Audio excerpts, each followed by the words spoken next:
बार बार बीच में बंद हो गया है। क्या बोर्ड चालू क्या है क्या? मतलब कल परसों केमिस्ट्री का लेक्चर था ना, उसमें भी बंद हो गया था। कल तो मैंने पूरा दिन लेक्चर नहीं है इसका। नहीं, बीच बीच में हो रहा है। लाइट है छोटे छोटे देखते हैं आज वाले को करते हैं।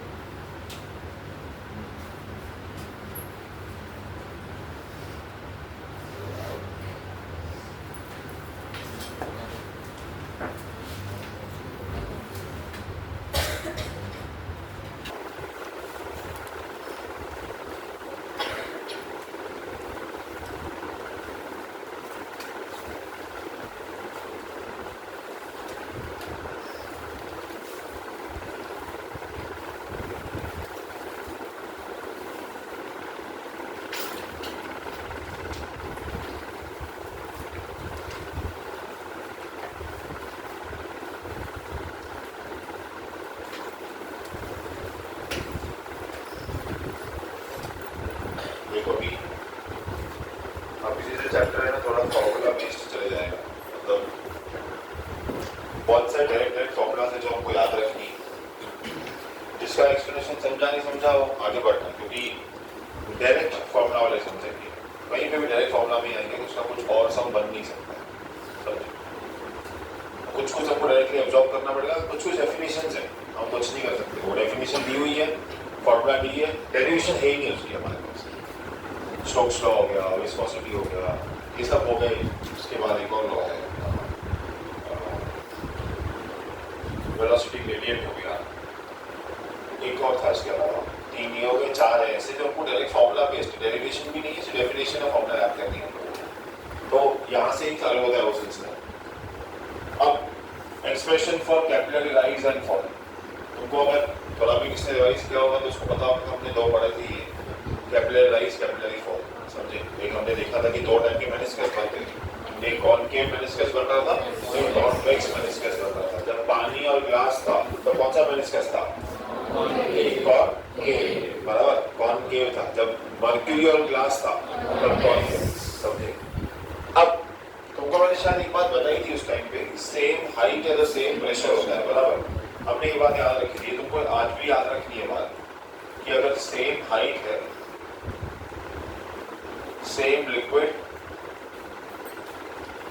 तो same pressure.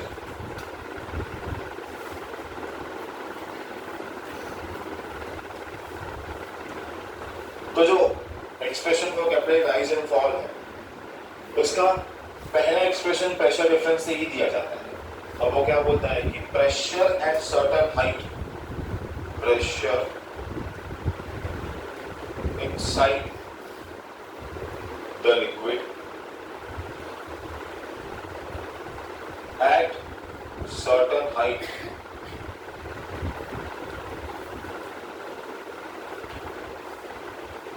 is equal to 2T by R।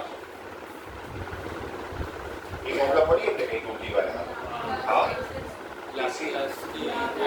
Laplace की इक्वेशन पढ़ी थी, 2T by R फॉर्मूला पढ़ी थी, axis pressure inside a liquid drop, बराबर, axis pressure inside liquid drop, ठीक है। अभी ध्यान दें, प्रेशर एंड हाइट की फॉर्मूला यूनिवर्सल है, पढ़ी है शायद में, बहुत बचपन पढ़ी होगी। प्रेशर की फॉर्मूला होती है H रो G, समझे। तो ये हो जाता है H row G is equals to 2T by R। H row G होता है 2T by R, ठीक है। सुना बता इसमें रो क्या होगा इसकी? वाटर नहीं तो मर्क्यूरी, लिक्विड, ठीक है। लेकिन G क्या होगा? क्या gravity, G one gravity, G कोई ग्रेविटी नहीं होता।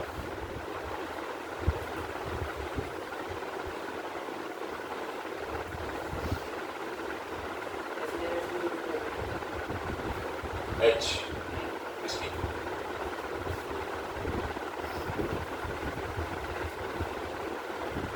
इसके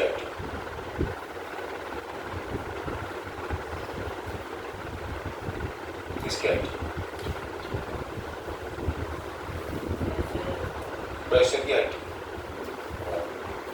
तो सब लोग बताते कितनी हाइट में प्रेशर आता है?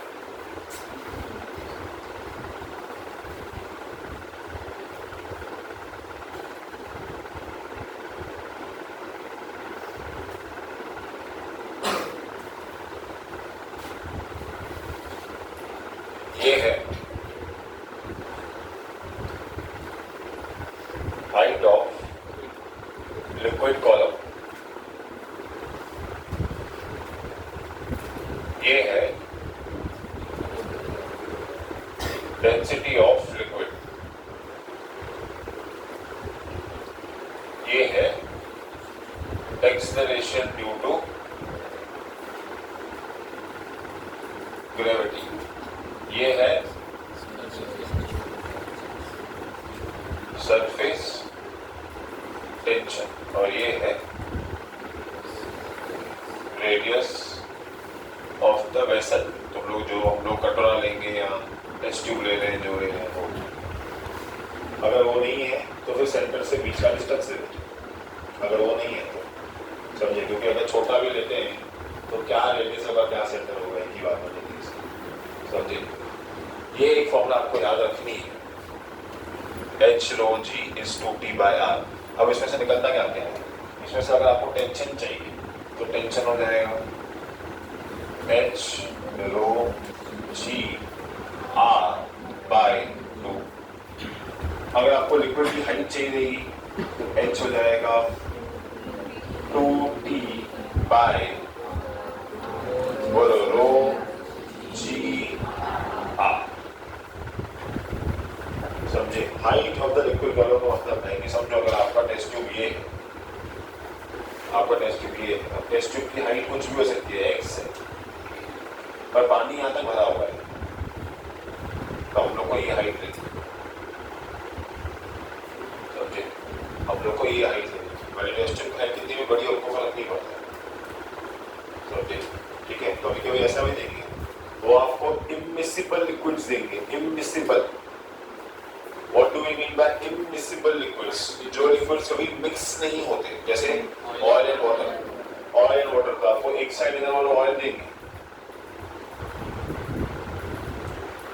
एक साइड वाटर देंगे, अब हाइट किसकी लोगे मालूम थोड़ी, क्योंकि लिक्विड अलग अलग है, एक कॉलम में तो अलग अलग लिक्विड है, तो जिसका मेंशन किया गया हो, जैसे सपोज हाइट के लिए बता रहे हो, वाटर के लिए बता रहे हो, तो तुम लोग ये हाइट लोगे, पर ऑयल के लिए बता रहे हो तो बताओ हाइट इतनी लोगे कि हाइट इतनी लोगे? हाँ,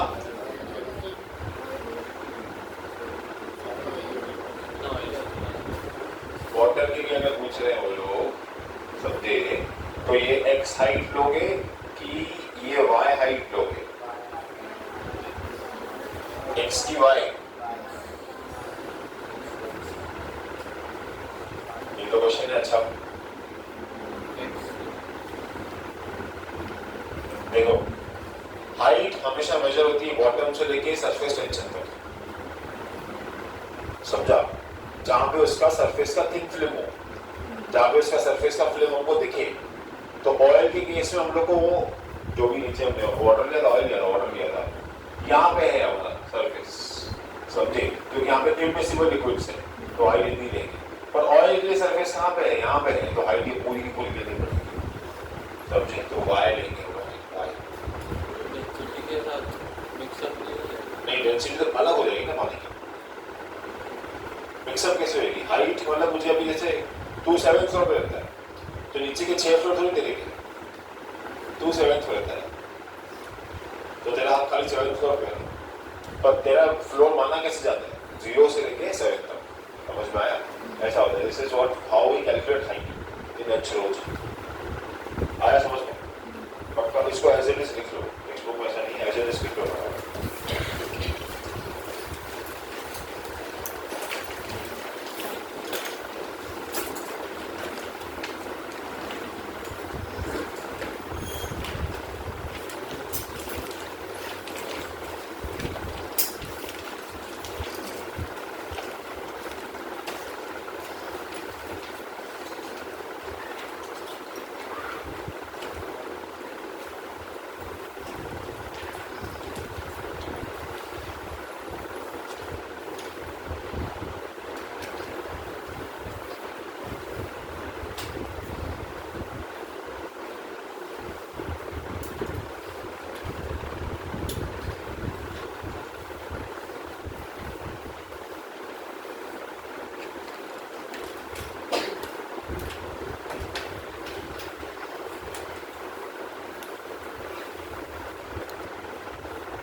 ये मैंने डिस्कस किया, ठीक है।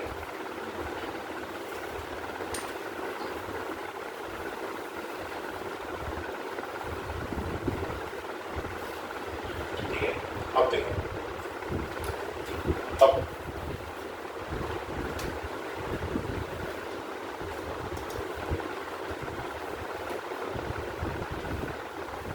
हमने पढ़ा था कि इसकी टेंजेंट कोई फोर्स निकलती है, एच रो जी में जो हाइट है वो सरफेस का होता है, इसका आगे बताया। अब इसमें सरफेस की हाइट हर पॉइंट पे चेंज हो रही है,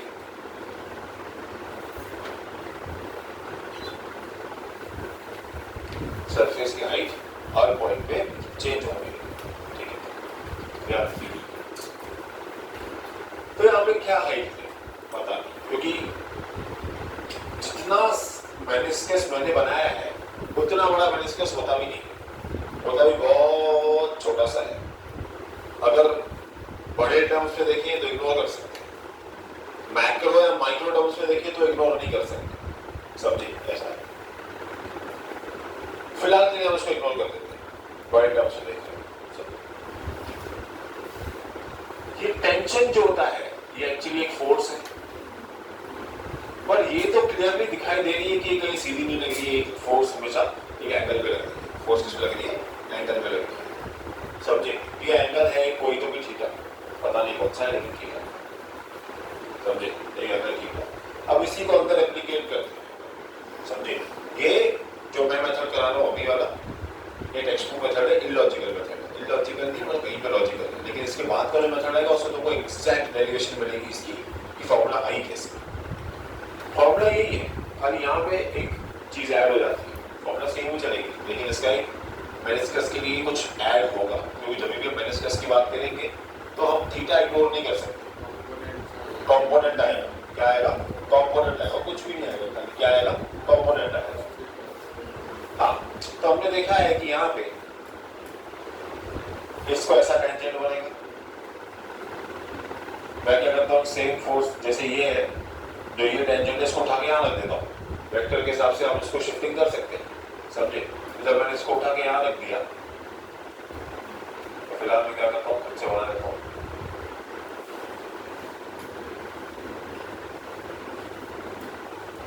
ठीक है, अब ये इसके साथ थीटा बनाता है, देखो ये इसके साथ थीटा बनाता है, समझे। देखो ये है आपका स्मॉल आर, ये है आपका कैपिटल आर, जो ये आर हम लोग को अंदर आया, radius of curvature of the test tube. ये आर मेनिस्कस का जो पानी है अंदर उसका रेडियस, समझे। सर दोनों सेम होगा, 19-20 का फर्क है। तुम लोग जैसे एक बेड बनाओ, बेड घर में 6x6 का बेड बनवाओ, लेकिन 6x6 के बेड में जो गद्दा है वो 6x6 का नहीं होता है, वो उससे कम का होता है, क्योंकि वो जो इतना इंच होता है ना, 1-1 इंच, यहाँ से माइनस कर देते हैं। तो कारपेंटर तुमको बोलता है कि 6x6 बाहर का माप है कि अंदर का माप है, तो तुमको उसको बताना है कि गद्दा बनाना है अंदर, लेकिन अगर मुझे कोई बाहर शीट लगवानी है तो बाहर, तो उतना 19-20 का फर्क बैठता है अंदर और बाहर में, due to the thickness of the test tube या जो मटेरियल तुम ले रहे हो, समझे। यहाँ भी वही चीज, तो ये आर, अच्छा ये थीटा, तो ये भी थीटा आएगा बाय ज्योमेट्री, और अभी ज्योमेट्री लिख देते हैं हम लोग को, ये थीटा मान लो। अब खाली यहाँ पे ट्रिग्नोमेट्री लगा दो, कॉस थीटा लगा दो यहाँ पे। कॉस थीटा क्या होगा यहाँ पे? एडजेसेंट बाय हाइपोटेन्यूज, तो हो जाएगा आर बाय आर, यहाँ से कैपिटल आर बन जाएगा आर बाय कॉस थीटा। तो जो ये फॉर्मूला है उसका एक्चुअल फॉर्म बनेगा ऐसा, H rho G is two T by R के जगह पे small R by cos theta, small R by cos theta तो ऊपर चला जाएगा, ये तुम्हारी डिराइव्ड फॉर्मूला है, बस समझे, समझ में आया। सेम फॉर्मूला, अगर सरफेस फ्लैट आया तो कॉस थीटा हटा दो, कैपिटल आर डाल दो। अगर सरफेस मेनिस्कस में आया तो कॉस थीटा ऐड कर दो, स्मॉल आर इंसर्ट कर दो, समझ में आया। तो ये थ्योरेटिकल था, इसका प्रूफ देखते कि क्या होगा, समझे। एक्चुअल प्रूफ देखते, थोड़ा इसको समझना पड़ेगा बहुत ज्यादा डिटेल में। उसके बाद 2-3 चीजें मुझे क्लियर करनी थी लोगों को।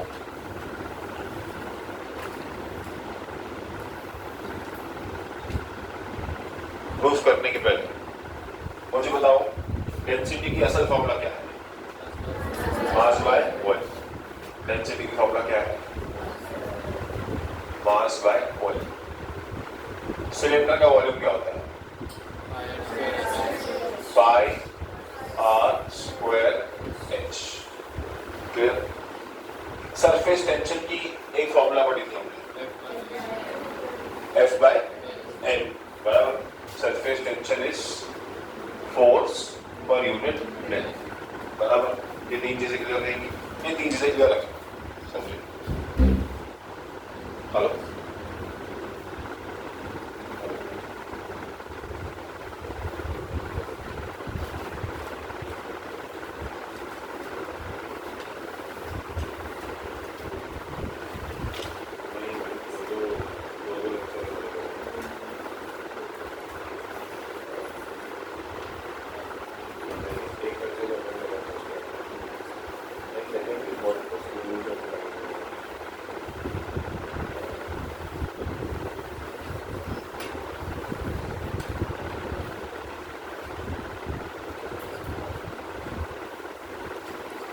ठीक है। ये और बाकी जो भी अपनी ओरिजिनल फॉर्मूला पड़ी, H rho G is equals to 2T by R। ये 4 फॉर्मूला ध्यान देंगे हमको, ठीक है। इसी फॉर्मूला के बेस पे हम लोग इसकी ये वाली फॉर्मूला डिराइव करेंगे। H rho G is equals to 2T cos theta by R। ठीक है, चलो अभी ध्यान दो इस डायग्राम पे, बहुत अच्छे से ध्यान।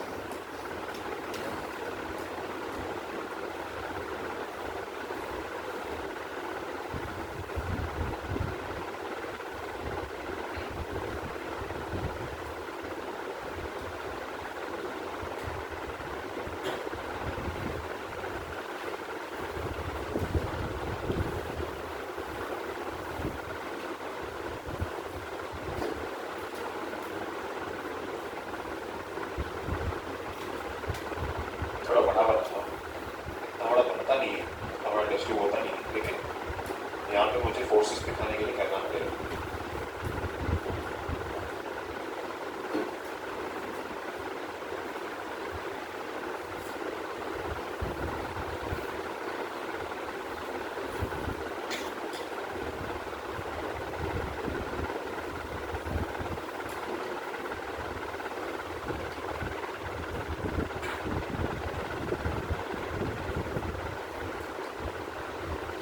ये मैंने डिस्कस किया।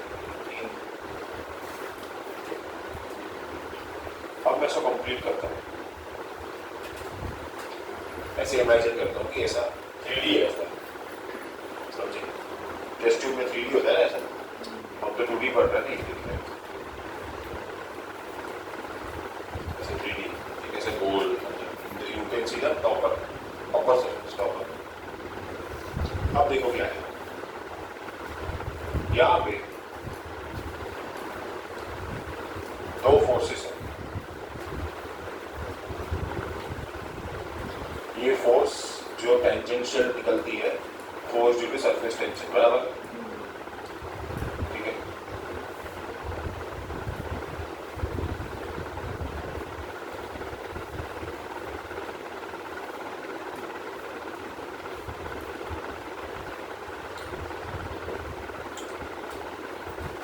टेंजेंट भी बनना चाहिए।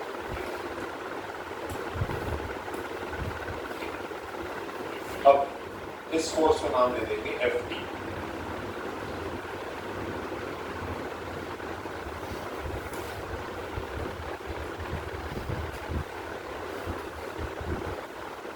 इस फोर्स को नाम देंगे Ft। अब वो जो सरफेस से पहले ऐसे था, तो ये अपना वेट सब जगह पे से इक्वल डिस्ट्रीब्यूट कर रहा था, mg बराबर। पर अभी सरफेस कुछ ऐसा हो गया है, तो अभी सारा वेट कहीं यहाँ कॉन्सेंट्रेट होके यहाँ mg आ गया, बोला हाँ है ना, समझे। लेकिन ये सारा का सारा लोड mg वो इन दो हैंगर पे डिपेंड है। तुम ऐसे इमेजिन करो, समझे? ऐसा शेप बन रहा है जैसा मैं खड़ा हूँ, पूरा वेट यहाँ ये नीचे जा रहा है पर होल्ड ये करके बैठा है। हाँ हाँ टेंशन है। हाँ आएगा अभी जो भी आएगा। तो मैं आप बोल सकता हूँ कि यहाँ mg है, यहाँ mg है।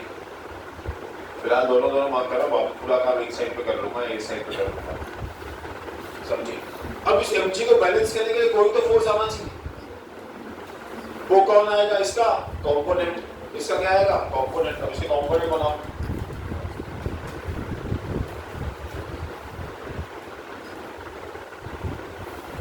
इसके कंपोनेंट बनेंगे कैसे? इस तरफ, समझा?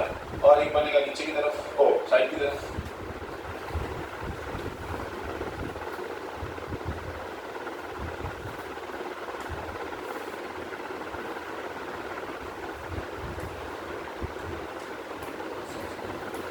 बन गए से दो कंपोनेंट, समझे?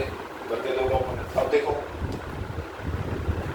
ओरिजिनली ये फोर्स तो इधर था जब सरफेस फ्लैट हुआ करता था, लेकिन अब ये यहाँ से नीचे जा चुका है तो थीटा कहीं यहाँ क्रिएट होगा, बराबर? तो यहाँ पे आएगा एफ टी कॉस थीटा, यहाँ पे आएगा एफ टी साइन थीटा। ये हो गया इसका वर्टिकल कंपोनेंट। अरे साइन तो वर्टिकल में काउंट करते थे ना हम लोग। डिफॉल्ट में अपने साइन को वर्टिकल बोला हुआ था ना बचपन से। फिर तुमको ये बताया था कि वर्टिकल और हॉरिजॉन्टल में पे वैसा नहीं होता जहाँ पे साइन और कॉस के हिसाब से जज होता है, समझे? तो ये हो गया इसका वर्टिकल कंपोनेंट, ये हो गया इसका हॉरिजॉन्टल कंपोनेंट। वैसे साइन और कॉस केस करो, डायरेक्शन केस में नहीं कर रहा। डिफॉल्ट कॉस जो था एफएस कॉस का याद करो, एफएस कॉस में कॉस का हॉरिजॉन्टल था, साइन का वर्टिकल था, तो वहीं से कंपोनेंट्स पैदा हुए ना हमारे। तो एफ टी कॉस थीटा ऊपर, एफ टी साइन थीटा नीचे। अब देखो तुम थोड़ा ऐसे अपने माइंड में भी इमेजिन करो, तुमको अगर इसको कोई चीज जैसे यू है उसको अगर सीधा करना है तो तुम कैसे खींचोगे? इसको यहाँ खींचोगे, इसको यहाँ खींचोगे, जैसे ही इसको यहाँ खींचोगे ऊपर आ जाएगा। ऐसा ही हो सकता है, और ये तो केस हो नहीं सकता है। अगर आप इस एफ टी को पकड़ोगे और उसको यहाँ से खींचोगे तो ये ऊपर चला जाएगा, बराबर? अब देखो बाइलेक्टर, मैं बोल सकता हूं कि एफ टी कॉस थीटा और एमजी आपस में बैलेंस होकर कटोगे, बराबर? पर इस एफ टी साइन थीटा का बैलेंसिंग नहीं मिल रहा है उस साइड पे, जो कि कहीं यहाँ मिलना चाहिए। एक्चुअली थोड़ा सा अगर मैं इसको शिफ्ट कर पाऊँ बढ़िया तरीके से तो मस्त काम हो जाएगा। मैंने इसका बहुत ज़्यादा डीप बना दिया।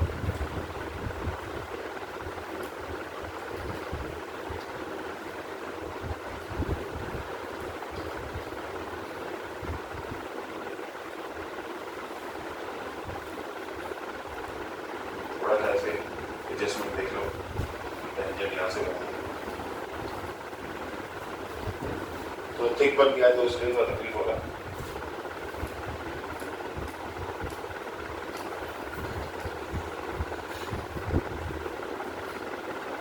देखो मैंने ये लाइन क्यों बनाई कि मुझे एफ टी साइन थीटा का बैलेंसिंग पॉइंट कहीं यहाँ मिलना चाहिए, और एक्चुअल सरफेस भी ऐसा ही है।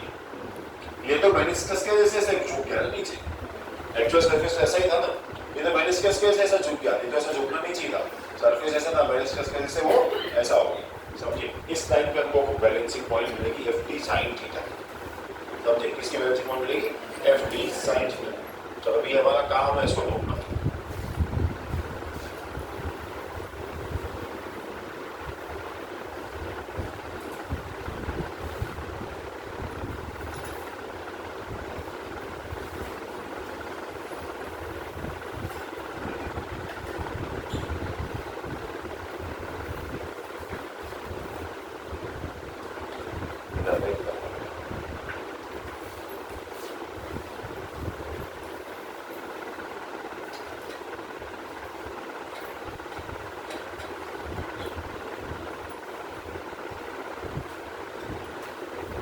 दोनों डायग्राम में दिख रहा है बराबर?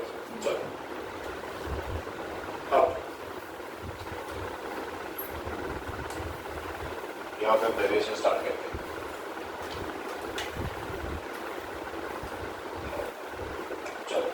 पहली चीज इसमें से मैंने देख ली कि एफ टी कॉस थीटा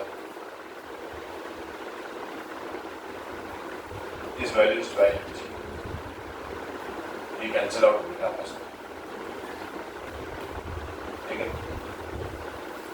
अब मुझे एफ टी साइन थीटा का बैलेंसिंग देखने का है, मेन मेरा पूरा फोकस उस पर है, ठीक है। तुम आ जाओ इस पे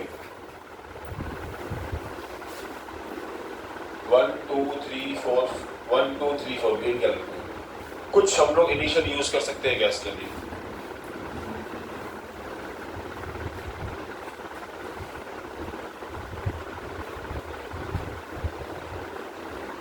हाँ, कुछ हम लोग इनिशियल यूज कर सकते हैं गैस के लिए।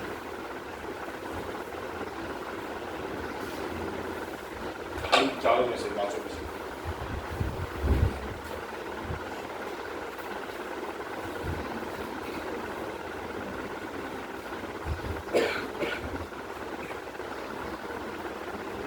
तो आप कुछ यूज कर सकते हैं, कुछ भी चालू करने के लिए क्या करें? तो चालू करने के लिए मेरे पास एक है कि यहाँ पे एफ टी साइन थीटा है और वहां पे एफ है मेरे पास, तो मैं लिख सकता हूँ कि F is T into L. हम यहाँ से चालू कर सकते हैं।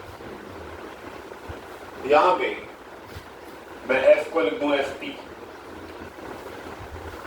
टी को लिखूं टी, और जो एल है वो इस सर्कल का लेंथ हो जाएगा। हाँ, लेंथ होगा। एरिया कैसे होगी? एरिया तो ये हो गई, लेंथ ये हो जाएगा, समझे? तो यहाँ पे क्या लिख सकता हूँ? देखो मैंने 2 पाई आर का जुगाड़ क्यों लगा मालूम है? क्योंकि मुझे पता है मुझे यहाँ पे आर लेके आना है, मुझे पता है मुझे यहाँ पे आर लेके आना है, तो मेरे को तो सोचना ही पड़ेगा ना कि मैं कहाँ से लेके आऊंगा। तो मेरे को पहला ब्रेक थ्रू मिल गया इसके थ्रू मुझे कि F T is T into 2 pi R. अब ये एफ टी मतलब ये मुझे तो इसके सब्सिट्यूट ढूंढ लेंगे, कुछ ना कुछ तो आ ही जाएगा। खाली मुझे मालूम पड़ जाए ना कि ये एफ टी जो है वो कहाँ से बैलेंस हो रहा है, तो मैं इक्वेट कर दूं। तुम सोचो कहाँ से हो सकता है, एफ टी को मैं कहाँ से बैलेंस कर सकता हूँ, या कहाँ से मैं इनको साथ में ला सकता हूँ? साथ में तो ला नहीं पा रहा हूँ फिलहाल।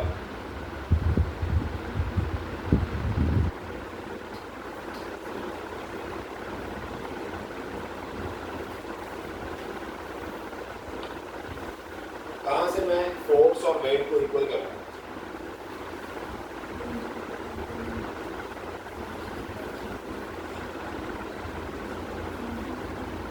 कहाँ से मैं फोर्स को और वेट को इक्वल करूँ? कैसे तो भी कर सकता हूँ।